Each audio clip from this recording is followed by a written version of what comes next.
Preserving Egypt's stability is key to achieving the region's stability, and vice versa. The stability of the Middle East enforces Egypt's stability. Supporting pillars of stability in the Middle East is one of the objectives of Egypt's foreign policy. This view has been illustrated through different actions, as Egypt exerts the utmost efforts to resolve the Libyan conflict, backing the Lebanese government, reinforcing the Gulf's security, elevating the level of relations with Iraq and Jordan, institutionalizing security and intelligence aspects among Arab nations via a regular platform, and addressing neighboring countries' joint cooperation. Egypt's foreign policy is heading towards enhancing its relations with Iraq and Jordan, described as the New Orient or the New Levant. President Sisi asserted during his meeting with Iraqi Foreign Minister Fouad Hussein on the 10th of February the importance of enhancing Egyptian-Iraqi relations in different fields in a way that preserves Arab national security in light of Egypt's perception of Iraqi institutions' pivotal role in combating cross-border terrorism. Also, the Egyptian-Iraqi-Jordanian consensus on supporting the region's security and to increase economic and investment cooperation, especially in the field of energy. In Libya, Egypt is considered the main regional power that has balanced relations with the conflicting parties in Libya, whether in the east or in the west, and also among tribes. Libyan Prime Minister Abdelhamid Dbeibeh visited Egypt on February 18th and expressed his appreciation of Egypt's efforts in resolving the Libyan conflict, seeking to end division and supporting the country's institutions in confronting terrorist organizations. On supporting the Lebanese government, President Sisi is keen to help Lebanon out of its crisis through resolving disputes among political parties, lifting national interests above partisan interests, and speeding up efforts to form a government capable of dealing with the current challenges. On reinforcements of the Arabian Gulf security, during his meeting with the Gulf Cooperation Council Secretary General Naif al-Hajraf on February 7th, President Sisi stressed on the uniqueness of the Egyptian Gulf relations and that security of the Gulf is vital to Egypt's national security. Back again, you're still watching us here on the Daily Debate, still joined in with Dr. Mohamed Roshdy, economic banking expert and also lecturer at Cairo University. Dr. Mohamed, we went out to the second report where we discussed the Egyptian foreign policy, which supports regional development and cooperation. We also, as you've correctly mentioned a couple of minutes earlier, the participation of neighboring countries and globally France, for instance, and how we are all aligning on the same path when it comes to the vision that Egypt has for the development of the Middle East region. Let's talk more about the Egyptian successful story in its economic reform program. I believe you have detailed numbers and comparisons that you'd like to share. And how is that going to help reflect on the Iraqi development in the future? Actually, I would like to share with you and our audience some statistics concerning the fruits of economic reforms, which is positively reflected overall on the country, and let our country to return back to its position, historical position, to play the historical role actually, which is one of the most important things after the devaluation and increasing the interest rate, to decrease the inflation, doing the inverted yield curve, decreasing the cost of debt, and making the FX rate stagnant for around 1 year, in addition to the new investment law to get the FDI, the financial inclusion, and the deposit volume, which increased to reach, as far as I recall, 5.5 trillion. What does that mean in simple terms? In simple terms, actually, that the portfolio for the deposits in the banking industry almost doubled. It increased from 2.5 trillion Egyptian pound to 5.5 trillion. Wow, that's something we need to just pause in here a little bit and talk about how this happened. Actually, this happened through the monetary system. The monetary system played a crucial role to do that. As I told you and our audience previously, earlier, that the country, the inflation rate reached to around 36%, as far as I recall. They tried to absorb the liquidity by increasing the interest rate. Through increasing the interest rate in the short term, they absorbed the liquidity. Actually, after they absorbed the liquidity, the inflation rate decreased a little bit, gradually. And this was a tool to get the money or the access from the market and help it to do the financial inclusion. And this is positively reflect on the tax that already the government took. The tax revenue increased, or the tax income actually increased. This is those tactical or quick wins. Let me tell you, are the quick wins that the Egyptian government did, and those tactical things positively reflected on the global vision to give Egypt the credit or the loans that are required to build the infrastructure, like the 5 tranches of IMF loans. Actually, those tactical or quick wins send positive signals to the global community that Egypt has a solid vision and solid economic, and we are planning and we are on the right track. In my humble opinion, if this is replicated in Iraq, will positively reflect on the country, which is if they are requesting loans or to build the infrastructure, to diversify their portfolio or their sources of income or sources of the country sources, despite the gas or oil, they have to do something like that. They have to send positive signals to get from other countries or the IMF loans to build the country. And actually, as you know, and our audience, the attendees for this conference that participate at the highest level among the Jordan, King Abdullah, France, President Emmanuel Macron, Egypt President Abdel Fattah al-Sisi, Qatar Emir Tamim, Kuwait will participate with its Prime Minister Sabah Al-Khalid Al-Sabah due to the health issue of the Emir. And in addition to, Mohamed bin Rashid will attend this. Actually, Iran will send new Foreign Minister Hossein Amir, and Turkey and Saudi are not confirmed yet, but I expect they will attend the top leaders meeting.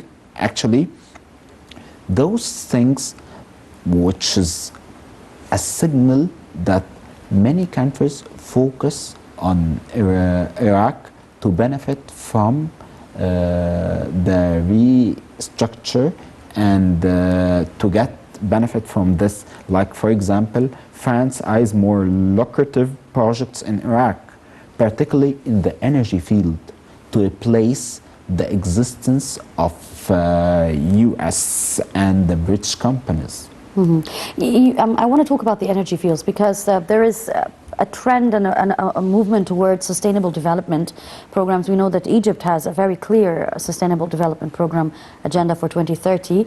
And as you've correctly said, maybe one of the challenges that President al-Sisi specifically spoke about during this conference was climate change and global warming. So how is that going to fit in the perspective of working towards a green environment in a country like Iraq that is very much depending on non-renewable resources for all its for decades, basically? As you know, there is a global trend which is to decrease our carbon footprint, and this is aligned with the initiative of the climate conferences, in addition to the sustainability.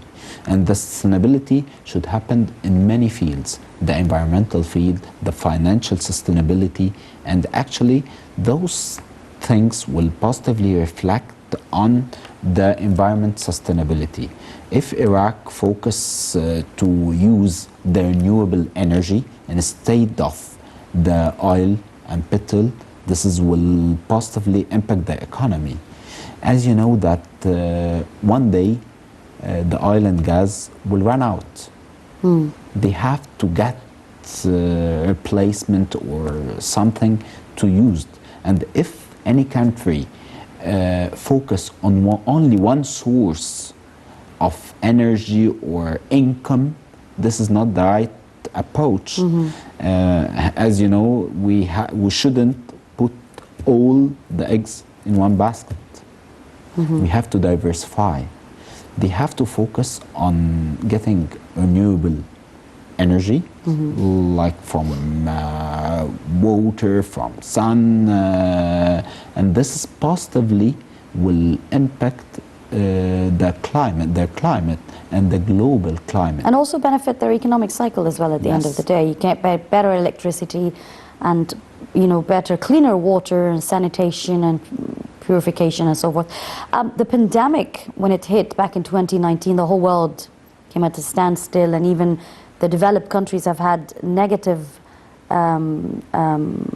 GDP growth. Yes, and also negative ratings by the international economic notches. And ironically, Egypt was one of the, if not the only, country that was very lucky to have a positive and still continuing growing, even if it's at a smaller scale, but still continuing growing economic development. Let's talk about the irony behind this, and how has the pandemic changed the face of the economic cycle around the world, and in Egypt in specific?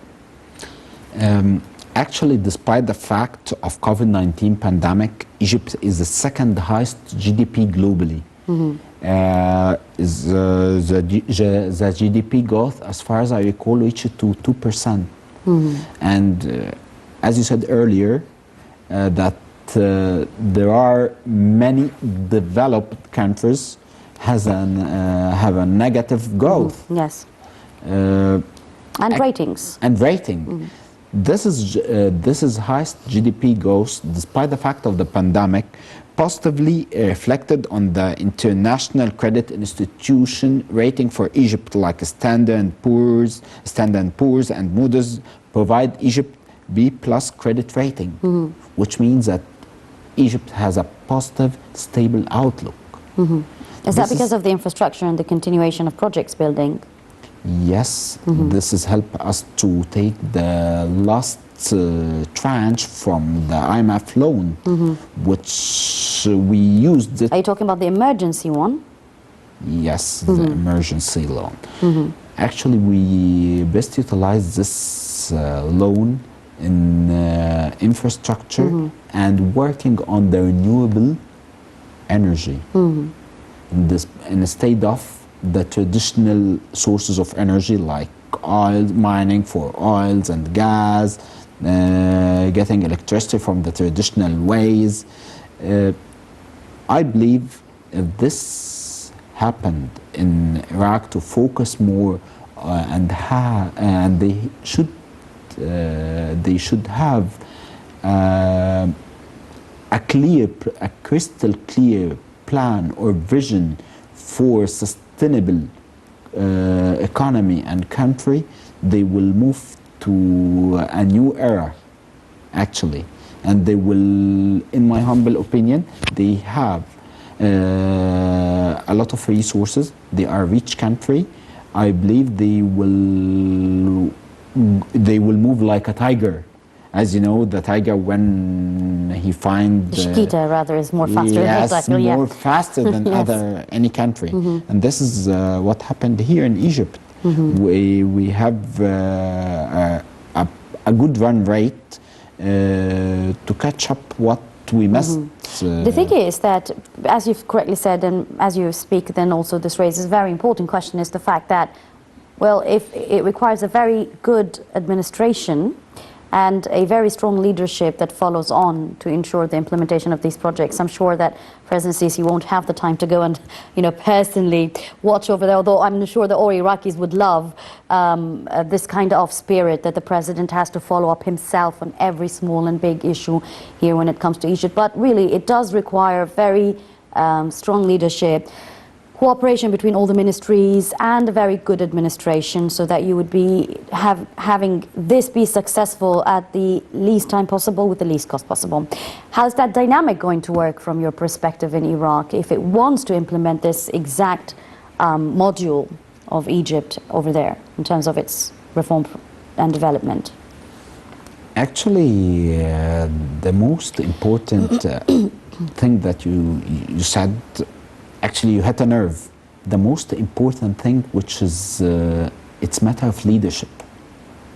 Leadership, I believe that the leadership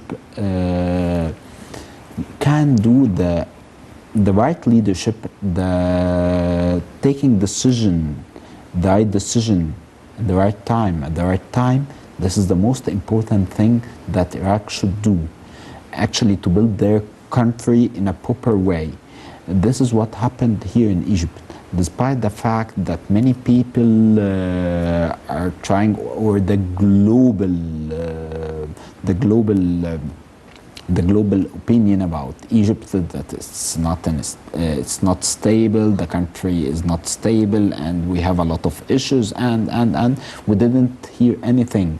The president didn't hear anything. He was trying to focus on his agenda to build new country and focus on creating employment opportunities for the new generation, and focusing on what's called, getting new sources of income and new sources of renewable energy, and build at the same time and build a solid health system. And this is what the government is trying to do nowadays, which is the National Health Care System, NHS, like the majority of developed countries, that you have the right, we are human beings, we have the right to take our treatment in a proper way, in a sufficient way, and we have to overcome what happened in the past.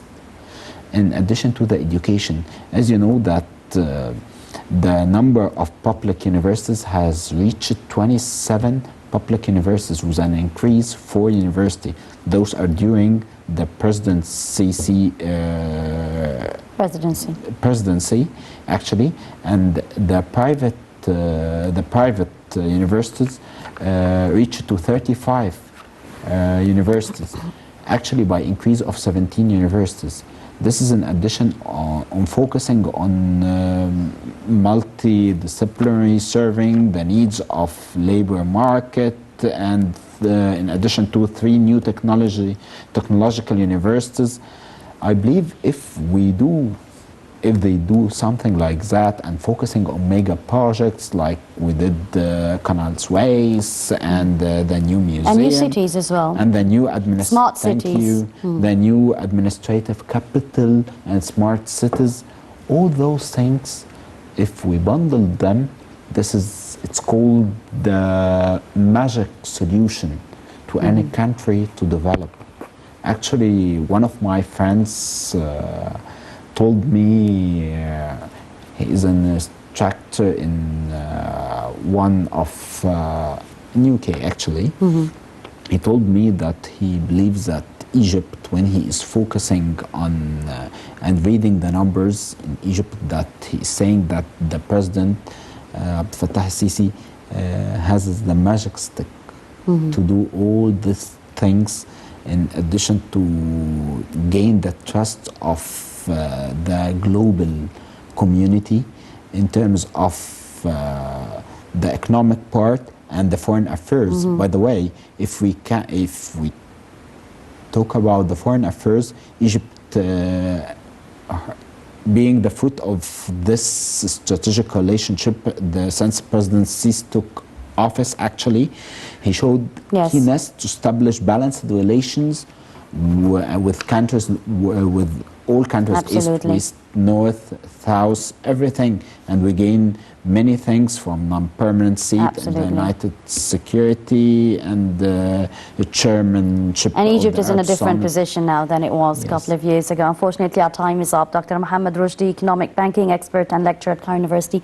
Thank you very much for joining me on this episode. And also, it is a special episode, as I've said at the beginning, because this is my last episode here on Nile TV International, where I'll be away for quite some time. And I thought I would take this opportunity to thank the head of the channel, Taghreed Hussein, and all my colleagues. It's been lovely working with them for 17 years now. And I'm going, of course, to be missing all my viewers, but I hopefully won't take as long as it's expected. So thank you very much for watching the Daily Debate, and stay tuned for more coming up on Nile TV International.